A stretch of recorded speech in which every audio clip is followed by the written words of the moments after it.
I have 10:05 on my computer, so we'll go ahead and get started. Thank you, everybody, for joining us today. I'm pleased to introduce our speaker, David May. He is a physical therapist from Catholic Health, and he's going to give your presentation today about physical therapy, your balance, and preventing falls. So without further ado, I give you David May. Well, good morning, everybody, and thanks for coming and joining us on this beautiful morning. Like I said, this is the first time I'm doing something like this, so this will be interesting. I'm used to walking around and making balance movements and showing people how to move and stuff, so I'm actually glued to the seat now, so I only can use my hands. But we'll see how this goes, and feel free to put down questions down at the end. Hopefully I can answer them, and hopefully you can all hear me. I'll try to speak loudly and clear. So I'm a physical therapist. I work out at St. Joe's Hospital, and I've been doing this for 25 years, so I've been working a lot more on balance, and I realize how important it is for balance for middle-aged, older adults, my parents included. You know, I'm trying to teach them, and I've got some good reception and learned a lot throughout the years by working with people. So hopefully I can bestow on you what I've learned and hopefully educate you on how to have better balance. So we're going to go on to the next slide. So this lady's doing a little yoga, probably in Hawaii or somewhere, but typically I'm not going to see any patient like this because evidently she has good balance, right? We would all love to have this good balance, and I'm sure she works at this frequently throughout the week. And the more you work at it, the better you get. So you're going to see a recurring theme across my slides about things we can do and things that help. Okay, so this is good. I don't have to see this young lady. She's in fact probably going to teach. This is probably Julie. She's probably teaching someone one of her yoga moves or something. But, you know, we all live in Buffalo here, at least most of us that I think are here. And this is not an unfamiliar scene, especially with winter coming and the ice coming. And this can happen. You know, we can fall, slip on ice, and hurt ourselves. And then, you know, this guy probably fractured his wrist and probably going to hurt his back too in the meantime. You know, I looked at this slide yesterday, and I do give a recommendation for people that have fear of falling and have to go out and get their mail or to walk their dog, is go out and get yourself one of those spike things for the bottom of your shoes. The ice spikes, they sell them at Walmart. Last night on Amazon, they were as low as $7.99. And they slide over your shoe, and you can go out and you're much safer. You're not going to slip on this ice. I have myself a pair. I got my parents a pair. And for between $8 and $20, depending on how much you want to spend, put them on a pair of shoes, old shoes. Keep them on your shoes because they are kind of a pain to put on and off. And this time, if you need to go out, you just put on your outgoing shoes and you're safe, okay? So here's a young lady that fell. You know, it can happen going out to a restaurant, grocery shopping, going from your kitchen to your living room. It's not pretty. It usually doesn't look like this. I'm sure you're in a little more pain or you broke something. But if you do fall, the first thing to note is, well, are you hurt? Can you get to a phone? Do you need to call for help? And I will tell some of my patients, if they are frequent fallers, get one of those devices that will help out, or you can press a button and call emergency services or your son or daughter or family, friend, or spouse. Okay, nothing like being stuck on a floor and getting hurt and you can't move. All right, so if you do fall, here's a series of events that typically happen from a fall. So we have in the orange part, fall, which today is the first day of fall, so funny we're actually having this discussion. But if you do fall, guess what usually happens? It's the fear of falling. No one wants to fall again. That hurt. We're more scared now than ever, so we lose our confidence. So if we have that fear of falling, the next step is, well, we don't walk as much. We become a little more inactive. If it's snowing out, we're like, you know what? I'm going to just stay in. I don't want to fall. So we become more inactive. And then our muscles get weaker because of that. And then as we get weaker, well, now we're at an increased risk of falling, and then we fall again. So it's a constant cycle that at some point we have to stop the fall process. And basically, when you fall, if you're falling, the inactivity weakening of muscles is when I typically have to step in as a therapist and help out with the balance and strengthening of the legs, okay? Because I need you to be active. I don't need you to have a fear of falling, and I need you to get back to being functionally mobile, going out to the stores and not having fear. Hopefully that's a great slide. I always like presenting that one because it basically says it in a nutshell. Falls are not normal. They're not at least a normal part of aging, okay, and they're largely preventable. Now, if your dog sneaks up behind you and you don't see it, well, that might be a problem. I mean, we can prevent some falls, but there are some things that just happen that are out of our control that we fall. And I'll have some stories down the road to tell you a little bit about some falls that happen, okay?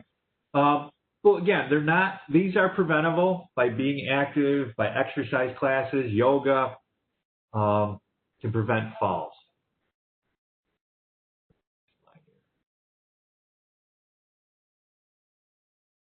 So I wish it was this easy. If we could just take a pill such as a vitamin D or a vitamin C and we could just take it and have good balance, that would make life so much easier. However, this is a problem that takes a little bit of effort and work. When I go to the senior centers and give this talk, the seniors that typically show up are very impressive because I know they come to the senior center, they do their exercise classes, they work at this. And then when I test them, they blow me away because they have such good balance. And I ask them, what do you do? And they say, well, I play tennis, or I do the yoga classes here, or I take walks with friends 3 miles a day. They do something. None of them say they don't do anything. And none of them take a pill for it, for sure.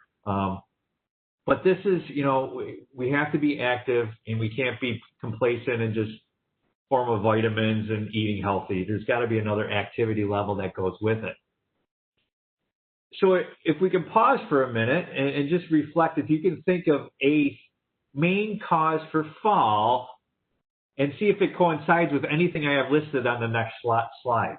Those that have fallen already probably have an idea of what transpires or what can lead to that. But we'll go to the next slide and see if your idea is up there.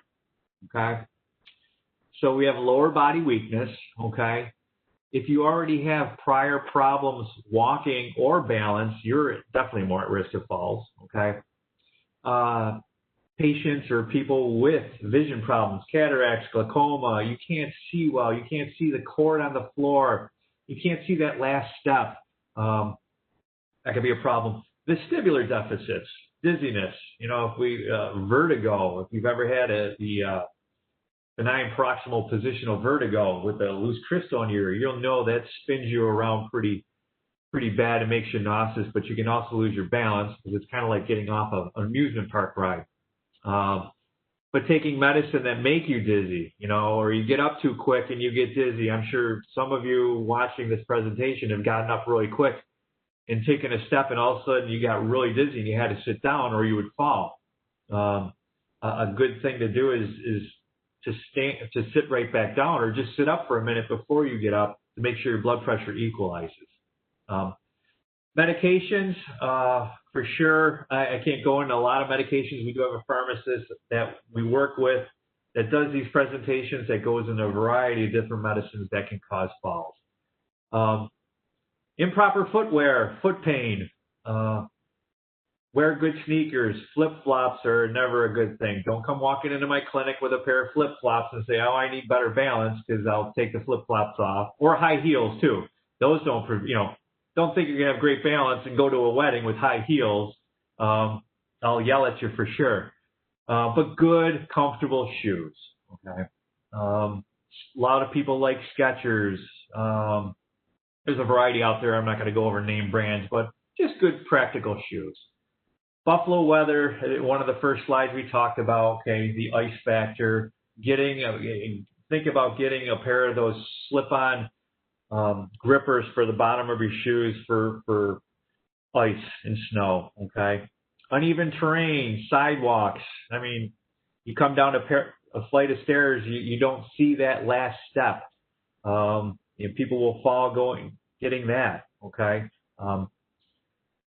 I've tripped over sidewalks or stepped down hard off a curb, not realizing it was there. Luckily, I didn't fall. I'm going to throw my mom under the bus here. A couple months ago, she was walking down the driveway and just rolled her ankle on a garden hose that my dad, well, I'm not going to blame my dad, but there was a garden hose in the driveway. My dad said he should have pulled up, but all my mom did was roll her ankle. She went down like a ton of bricks, fractured her left wrist, and had to have that casted for 6 weeks, and her right ankle.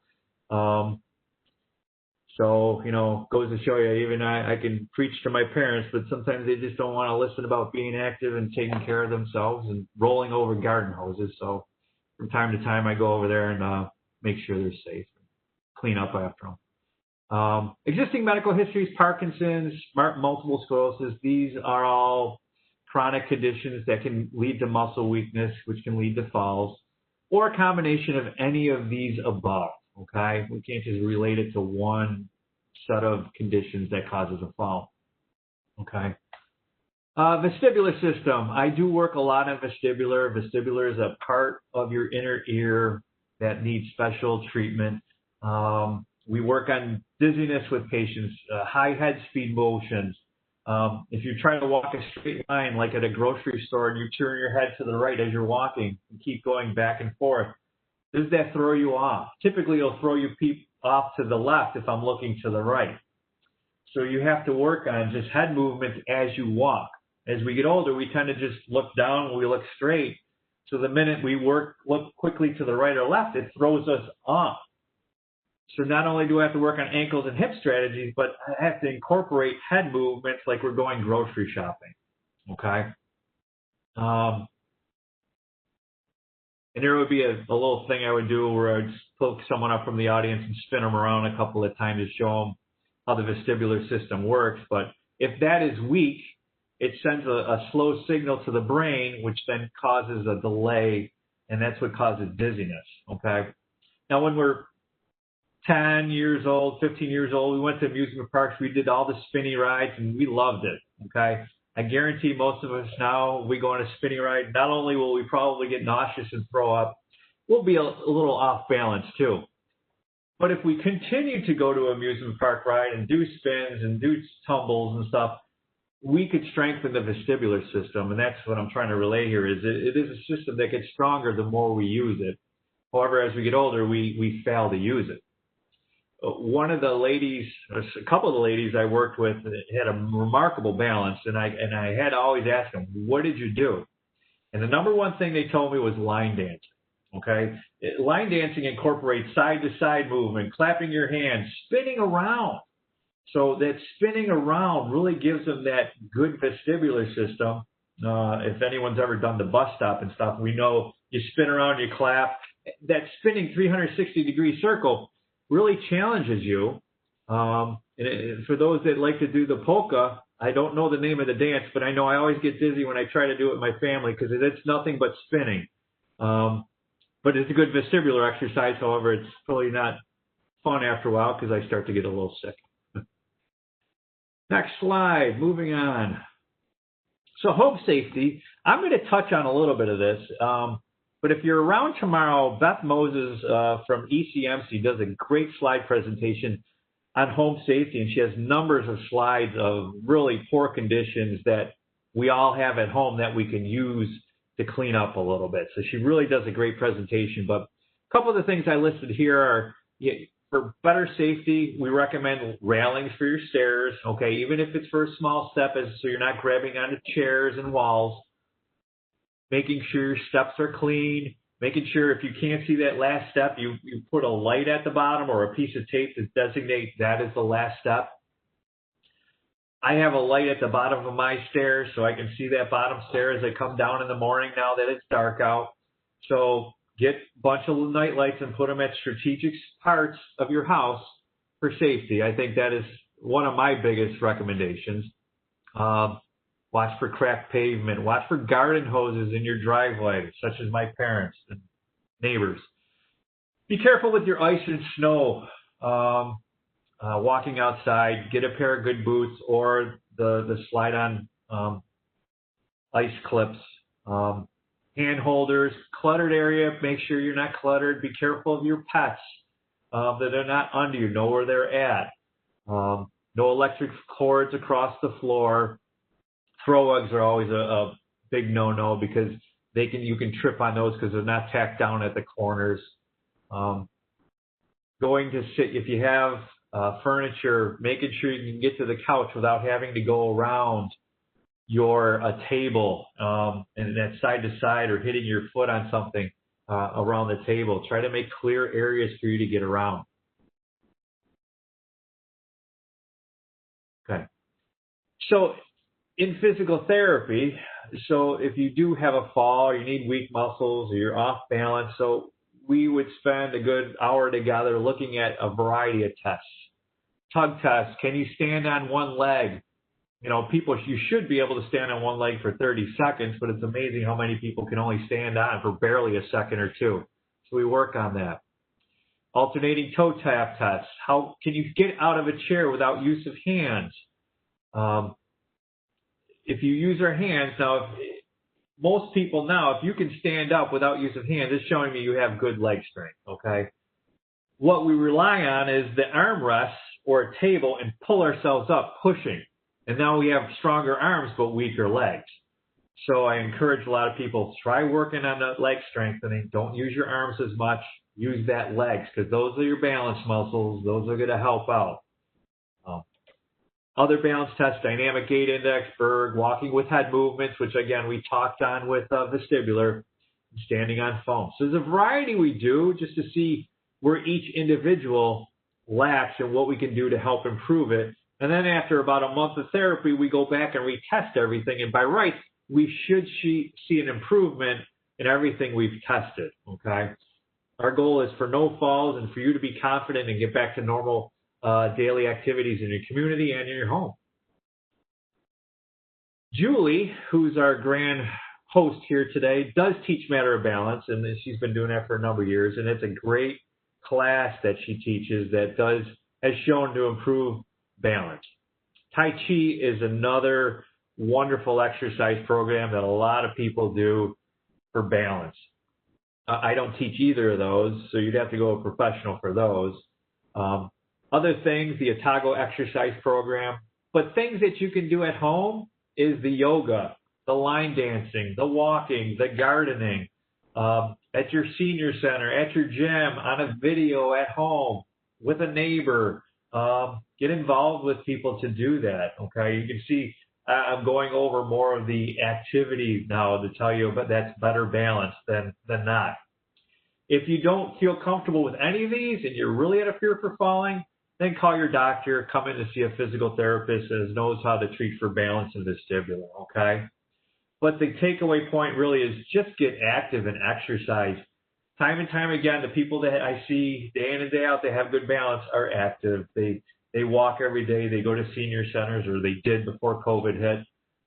They do yoga. They do Tai Chi, line dancing, okay? None of them do recliner sitting, although that is a good thing to do, maybe on a Sunday afternoon for a Bills or football game for a couple hours only, okay? But based on my research, I found nowhere in the research that recliner sitting is good for balance, okay? That's a little comic slide there. Have a good chuckle, and we'll move on. But line dancing. So line dancing was the predominant exercise I saw most people have good balance with. So I did a little research, and sure enough, I did find that line dancing did prove at the end of 6 weeks, people that did line dancing showed significant improvement than people that did nothing or just a basic walking program, okay? Line dancing's fun. It's active. You challenge your vestibular, challenge your legs, and you have a good time, and you want to go back and do it. So that is a really good exercise. That's fun. So no one likes to exercise. I get it. So if you're not a big fan of exercise, then find something fun that is comparable to exercise, and you're going to do it more often, such as walking your dog, walking the park, maybe going to a senior center or joining Matter of Balance.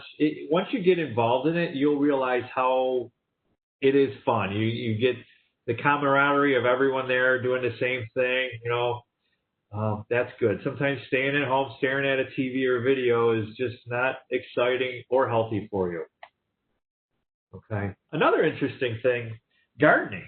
So areas of across the world are blue zones, and these people live the healthiest and happiest in the world. And one of the things that struck me interested in it was that they're just active. They don't belong to gyms. They go walk to the market. They garden. They create their own fruits and vegetables, and they work on their hands making bread. And so being just a formal activity in the yard is just as good as sometimes some of the other classes that take you away from your housework. Not saying housework is a good balanced exercise, but getting fresh air, going outdoors, planting some basil, bending over, picking up dirt, pots, plants, potting it, okay, growing way too many tomatoes and you have to give it away is what typically we do here in Buffalo. Cucumbers and tomatoes, right? Raise your hand if you know that. But gardening, great exercise, okay? Even if you can't bend, you got back problems or knee problems, get a raised up bed. It's kind of fulfilling, okay? So again, another study showed that gardeners reported significant better balance and gait speed and fewer chronic conditions than non-gardeners. So here to all the gardeners, okay? The last slide is great. It just shows you can be of any age and have good balance, okay? I always like to say, if you come and see me for 2 weeks, I can have you do this. This lady's probably almost close to 100, and to be able to do that move, that's pretty amazing. I don't even know if I could do it, but if you can do that and you want to come visit me at St. Joe's, I'll take a picture of you to show you in my next slide. But that completes my slideshow for balance, and hopefully you learned a little bit about what you can do at home to keep it safe, what you can do for exercise, hopefully get better shoe wear for the winter months coming. Be prepared, okay?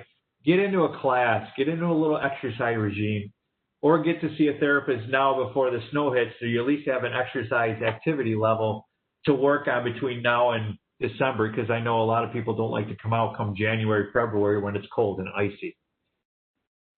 So I appreciate y'all coming and watching this on a beautiful Tuesday morning. Hopefully this answers some questions, and if you have questions, feel free to type them in the chat, or I don't know. Julie, what do you think?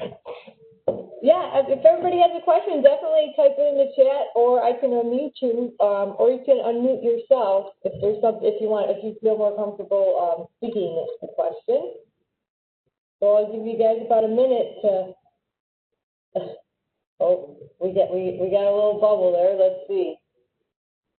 I will be looking. Oh, for the shoe thing from Debbie Rosales. She's going to be looking for the little spikes that you mentioned that are helpful in the snow. And like you said, there was a few like Amazon if you'd rather order them online, and they just go over any type of shoe. So you can get Amazon, but I know when I've been to Walmart, they carry probably any of your big, Dick's, Sporting Goods would carry them. You might try Target or Kohl's. Any of the big stores will probably have them in the shoe sock section. Take a look for that. Or if you have a family or friend or son or daughter going out, just say, hey, listen, take a look at this for me, or order this on Amazon for me, which I've done for my parents. So it's valuable. So get yourself a pair for sure. That'll help out. Okay, thank you for that. Does anybody else have any questions or comments that they have for Dave? Oh, you do. Some ways to get used to using a cane. Yeah, so cane is a practice. So if it's a leg problem or a balance problem, so if you have like a bad left ankle or left knee or left hip, you would want the cane in your right hand, okay? If you just want it for balance, then you could just put it in whatever dominant hand you would use it in. But you want to always, the cane goes out with your other foot. So if it's in my right hand, the cane goes out with my left foot. So I create kind of like a triangular base of support. That's typically how it should be worked at. We work, therapists will work on this all the time using a walker, a cane, crutches to get used to that. You'll find that rhythm that it just becomes second nature after the first week or so. Hopefully that answered your question. If you have a knee or hip problem, make sure it's on the opposite arm. That's usually what we do. Okay, good. Oh, okay, nice. Okay, any more questions or comments? Or Dave? Okay. So if nobody has any more questions or comments, it's okay. We'll move on in the seminar. Next up will be Doreen from Blue Cross and Blue Shield, and she's going to give a safety tip of the day, and I'll go ahead and get that content on. And Dave, you're welcome to stay, or if you have other patients to see. I got patients to see, but thank you. Have a great day, everybody. Enjoy the weather. Get active now that this weather is beautiful. Go out and enjoy the fall fresh air, okay? Okay, and thank you so much. We appreciate all the information you shared with us today. Anytime, Julie. Take care. Okay, take care. Bye now. Bye-bye. Okay, so just give me 1 minute, please. I'm going to pull up our next presenter.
we're going to move right along here. Thank you, Doreen. And we are now going to share Richard's video, his exercise video for today. It is about 10 minutes. It's a little bit longer than yesterday. Oh, okay, excuse me. It'll be 11 minutes and 35 seconds. So we'll begin with that.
Okay, everyone, that concludes today's seminar. Does anybody have any questions?